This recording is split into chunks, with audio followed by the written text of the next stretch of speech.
Yo, what's going on, everybody? Welcome back to the Sniz Fantasy Football channel, and today we're going to be talking about our top 10 fantasy football redraft PPR wide receivers.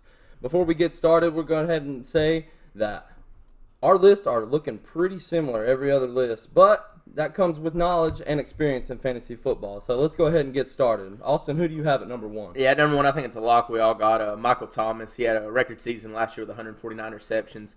He put up over 1,700 yards and 9 receiving touchdowns. Look for him to get close to them numbers. I don't think he'll get as high again. I mean, it was a record season. But look for the same 9 touchdowns. He had 149 targets last year. I look for him to get another 130, 140 again. And so in 2018, though, he was wide receiver 6, so do watch out. He could take a dip somehow. I mean, you never know what's going to happen.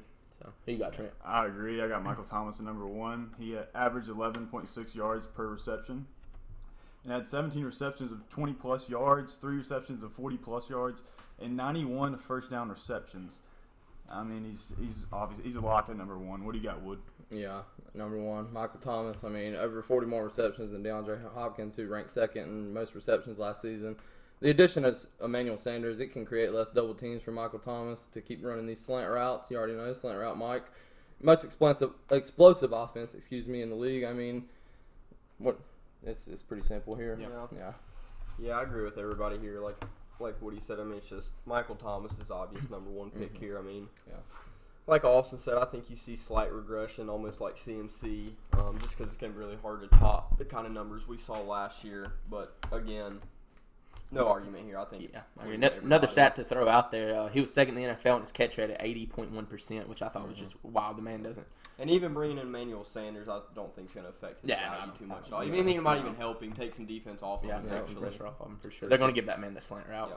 Okay, moving on to number two. Austin, who do you have? I've got Davante Adams. Last year he had 83 receptions, 997 yards. His target share for Green Bay is 30.3%, which the man sees very high volumes. They didn't draft another wide receiver. That he's gonna still get his receptions, his touches, his targets.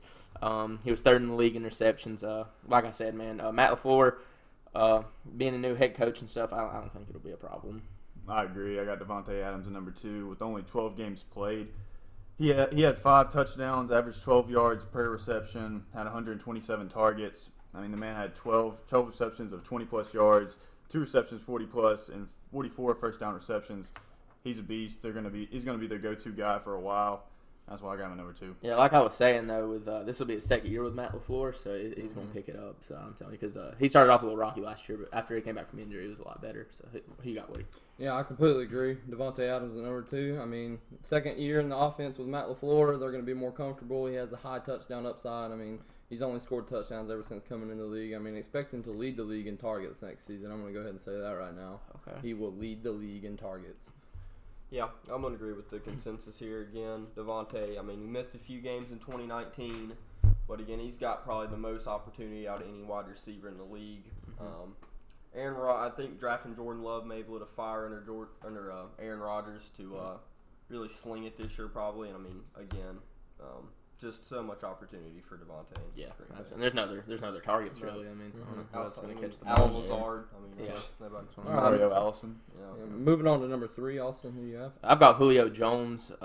He's been a top 8 wide receiver since 2013. Last year, he had 157 targets, 99 receptions for 1,394 yards and 6 touchdowns. The man, I will say his problem, he's never had over 8 touchdowns an entire season, but he is consistent with that. He gets between 6 and 8 every season. So, who you got, Trent? I also got Julio Jones at number three. He only played 15 games, had over 1,300 yards, 6 touchdowns, 14.1 per yards reception, 157 targets, and he had 77 first down receptions, which is the second behind Michael Thomas. What do you got, Woody? Yeah, I also agree with Trent and Austin here. Julio Jones, number three, one of the safer picks, and coming off a wide receiver 4 finish. While being targeted 4th most in the league, I mean, if he scores touchdowns, it's game over. He's got the safety of without scoring touchdowns to pick him, and if he scores those touchdowns, his upside is he can be number one overall. Yeah, absolutely. Okay, so I'm going to disagree with all of you. I like DeAndre Hopkins here. He was wide receiver 5 in 2019 with over 1,100 yards and 7 receiving touchdowns. He's moved to Arizona, explosive play caller in Cliff Kingsbury. I think we see Kyler Murray emerge even more in his second year. I mean, obviously, Rookie of the Year. it's close with Julio. Mm-hmm. I think Julio is probably the most talented wide receiver in the league. Yes. But I think there's just too much potential for DeAndre in Arizona to not succeed. So I like him over Julio. Okay, for sure. Moving on to number 4, I've got Tyreek Hill. Last season he had 89 targets for 58 receptions, only 860 yards.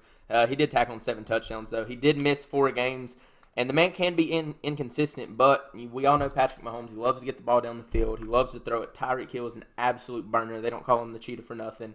I mean, I think he's going to not miss any games. I think he's going to come back and do a lot better. So that's what I got. What about you, Trent? At number 4, I got DeAndre Hopkins. He played 15 games, had 104 receptions, averaging 11.2 yards per reception, 7 touchdowns, like Jack said, had 150 targets with the Texans, and he had 68 first down receptions. I just think that he is not going to be seeing like a lot of targets like he was last year with this Cardinals offense from Kenyon Drake, and then you got Larry Fitzgerald and Christian Kirk.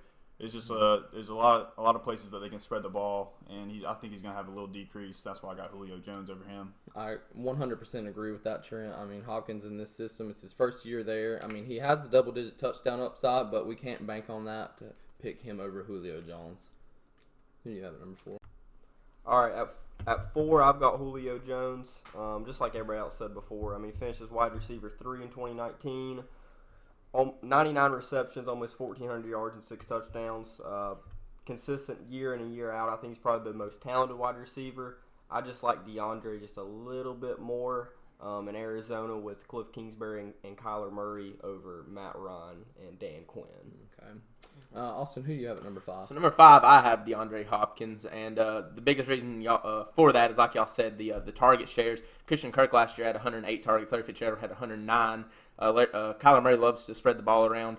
I don't see DeAndre Hopkins getting 150 targets like he did last year with the Texans. I just don't see him getting the ball as much. Don't get me wrong, he's a raw talent and he's amazing, but I just don't see him getting the touches that he's needed to put up those points. And again, he's going to be on a new team. This will be a new system. It's going to take some time to mesh. Same with my point with Davante Adams last year. The first couple games he didn't put up big numbers because you got to get used to the offense. So I just think it's going to take a couple games for him to get used to it. So that's my point. What about you, Trent? At number 5, I got Cheetah, Tyreek Hill. He only played 12 games, and a lot of those games he was struggling with injuries. He had 58 receptions, 860 yards, averaged 14.8 yards per reception, 7 touchdowns, 89 targets, and I mean he's got the burners and he just makes plays.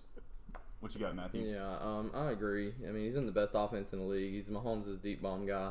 If he wasn't injured in those 4 games, his 16.2 PPR points per game would have taken him from wide receiver 31 all the way up to wide receiver 7 last season with over 243 PPR points. So I think it's pretty safe to have Tyreek Hill in the top 5 this season. What about you, Jack? Who do you Yeah, have I'm at gonna number 5? I'm gonna agree with Trent and Matthew here. I've also got Tyreek Hill, arguably the fastest player in the league. I mean, Patrick Mahomes, don't need to say much more. I mean, we all know what he's capable of. And Tyreek's the type of guy, he can run short, he can run the deep routes. I mean, you put him anywhere on the field. Did miss 5 games, and like Trent said, a lot of those games he was playing in, he was still feeling those injuries a little bit. So really didn't get to see him at his full potential last year. But again, like Woody said, he arguably definitely needs to be in the top 5. Yeah, and I think we all don't have him higher than that just because of pretty much Travis Kelce over there, and Travis Kelce eating up a lot of targets. He definitely does. But I mean, Kansas City's going to put up points, and we all know that. Well, see, that's Tyreek's going to get his share.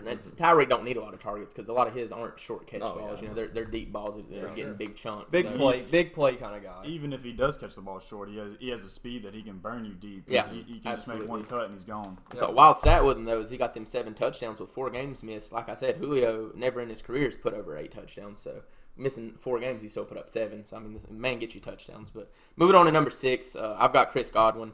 I think he's going to come into Tampa. He's going to play a Julian Edelman role in the slot, which Brady loved in New England. The last year he did miss 2 games, but I mean he still had 121 targets and 86 receptions for 1,333 yards and 9 touchdowns. I don't expect him to get a lot of deep balls. I think Mike Evans is going to play that role. He's not really going to, Chris Godwin's not going to burn you too much. But yeah, I've got him at number 6. At number 6, I got Kenny Galladay. With 16 games played, he had only 65 receptions, 1,190 yards, 18.3 yards per reception, and 11 touchdowns. I mean, that's just outstanding to me. Like, he had 6 receptions with 40-plus yards or over 40-plus yards. And, I mean, he's just like kind of like Tyreek Hill. He's a big playmaker, and he can burn you down the field.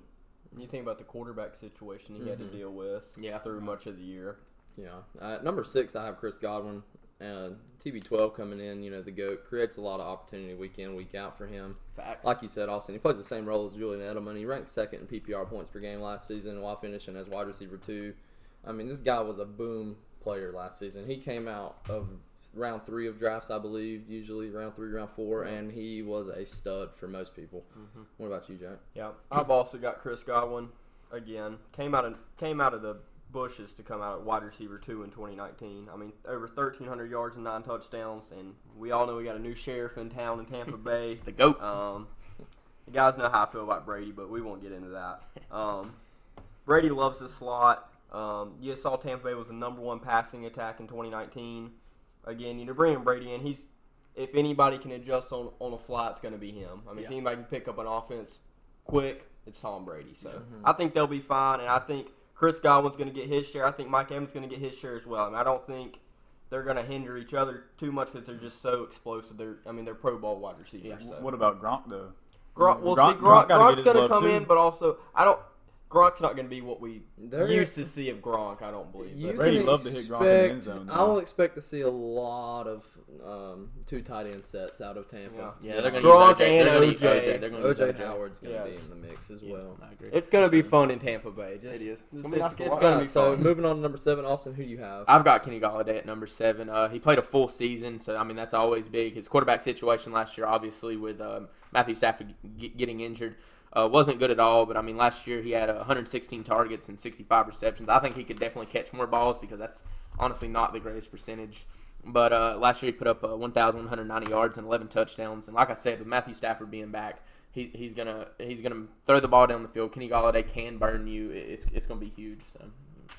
Number 7, I got Chris Godwin. With only 14 games played, he averaged 15.5 yards per reception, 9 touchdowns, 120 targets, had 25 receptions of 20-plus yards, and 63 first-down receptions. Only reason I got Kenny Golladay over him is, like I said, he's got a lot of people that he can share, or Tom Brady can share the ball to. He's got Gronk, he's got Mike Evans, and Tom Brady loves to hit his big guys in the end zone because he just wants to throw it up and let them go get it. Yep. At number 7, I have Kenny Golladay. I mean, he finished wide receiver 9 in PPR leagues despite Stafford missing a ton of time last season. He played with Jeff Driscoll, and he still put up those numbers, so let's think about that. Big play dependency won't be an issue like he had all those 40-yard bombs like Trent said earlier. He'll be getting a lot more short routes and looks in the middle of the field with Matthew Stafford coming back. Yep, I've got Kenny Golladay at 7. We saw him lead the league in receiving touchdowns last year with 11. Finished overall as wide receiver 9 in PPR leagues. Like Woody mentioned, I mean, we saw Matthew Stafford hurt almost all the whole year. Jeff Driscoll, David Blau, and Golladay still was able to put up those kind of numbers. If we see a healthy Stafford in 2020, then I think the sky's the limit for Kenny Golladay. For sure. Yeah, absolutely. So moving on to number 8, I have Cooper Kupp. Actually, he had 134 targets last year. Was a really good target share for a lower wide receiver. He had 94 receptions, 1,161 yards, and 10 touchdowns. I believe in Jared Goff, and I like Jared Goff. I think he's actually a really good quarterback. I think last year was a bit of a down year. I mean, they came off that Super Bowl loss. But Sean McVay, again, is a great coach. He's got a great scheme. So that's They what also play in a really good tough division. I agree with that. I mean, it's going to be tough on him, but I think he's going to get his targets still. So Yeah. At number 8, I got DJ Moore. He played 15 games, I like it. 87 receptions, 1,175 yards, averaging 13.5 yards per reception. Only 4 touchdowns, but I think with Teddy Bridgewater coming into the system, that he's going to have that increase in touchdowns. I mean, he had 13 receptions of 20-plus yards and 63 receptions or first-down receptions. I see him becoming their number 1. Yeah, like you mentioned, Teddy Bridgewater coming in. We got Matt Rule here. New opportunity for DJ Moore. He's the wide receiver 1 on that team. Don't let Robbie Anderson signing fool you. He finished as wide receiver 12 last season with huge quarterback problems throughout the whole season. We all knew this. I mean, he ranked 8th in receptions and targets. I mean, he's a pretty safe pick. At number 8, I've got Mike Evans. saw him finish with over 1,100 yards and 8 touchdowns in 2019. I do like Chris Godwin, like I mentioned, a little bit more than Evans. Tampa Bay is going to continue to push the ball downfield.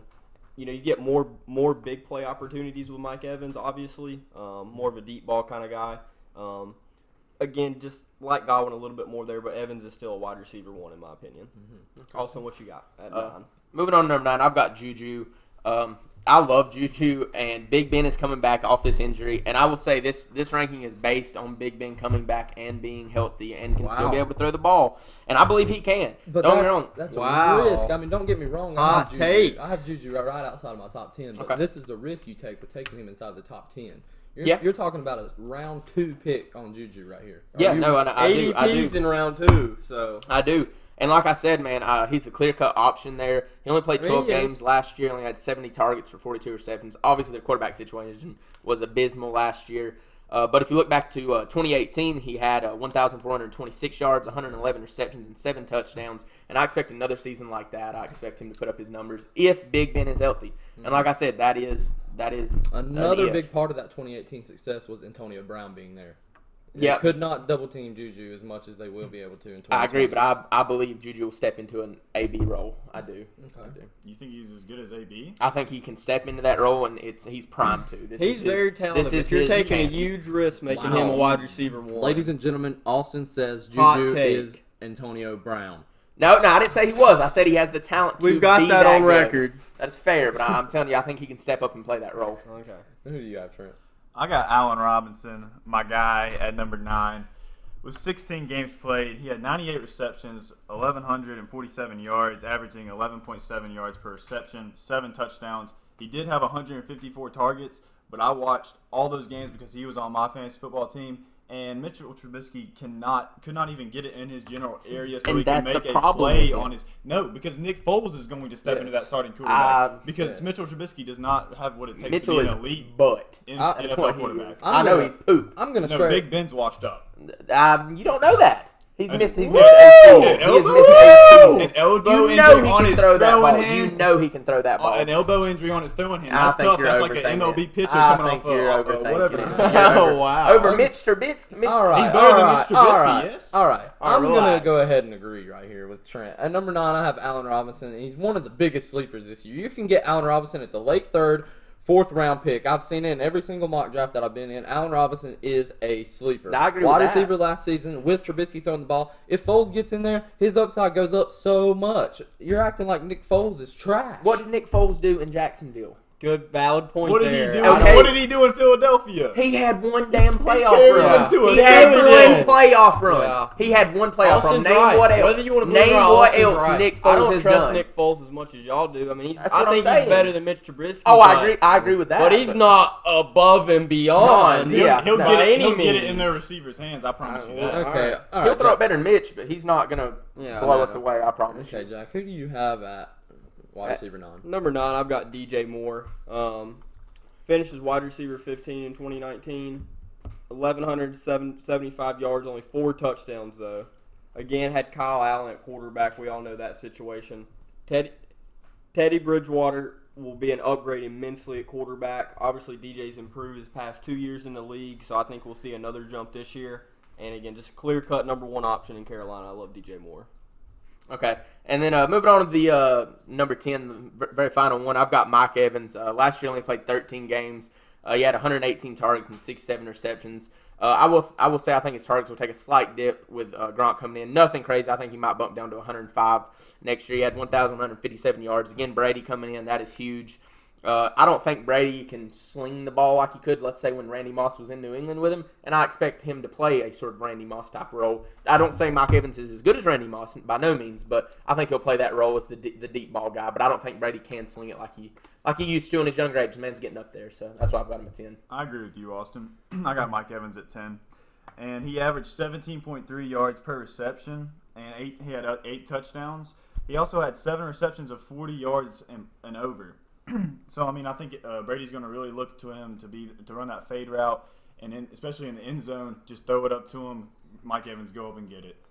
I will say, with the Mike Evans and Chris Godwin in the top 10, there's not been two receivers finished both in the top 10 since AB and JuJu. So, I mean, that's kind of it doesn't happen that often. So. They do 2 have years that type of team, though.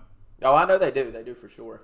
Yeah, and I'll add on to that as well. I mean, 2019 was one of the worst seasons for all fantasy receivers in a long time, and the top option was Michael Thomas, and then other than that, the numbers dropped off significantly. They dropped off. But going on to number 10 for me as well, I have Mike Evans. Deep bombs, they may drop with Brady coming in, more of a game manager there, and without Jameis Winston throwing it like a blind bat. But, the Randy Moss type jump balls will be coming in the red zone. I think he's going to be. I agree with that. They'll be on the goal line, a couple situations. We'll throw a little fade route up. His touchdowns little are Mike. Yeah. Yes, it's coming. I mean, he ranked 5th in PPR points per game last year with 17.9. I mean, you can't get much better. Finishes wide receiver 13 despite missing those 3 games. So, what do you think? At 10, I've got Allen Robinson. Finishes wide receiver 8 in 2019 in PPR leagues. He's really the only true weapon in Chicago, and I think he also benefits from the quarterback situation. I'm not as high on Nick Foles as some of these other guys are. Amen. Amen, Jack. I do think he's an upgrade from Mitch Trubisky, but not to that extent. I think we'll see him have probably a few more touchdowns. I'd say he could probably be a double-digit touchdown kind of guy in 2020. And like what he said, he's a major sleeper. I've been in several of these mock drafts, and he does fall. And it just kind of blows your mind how quickly he can fall when people don't really think of him like that. But, absolutely deserving to be in the top 10. Yeah. All right, everybody. Well, that's the conclusion of our top 10 fantasy football wide receivers. If you have any questions, be sure to comment down below, like, subscribe. Peace.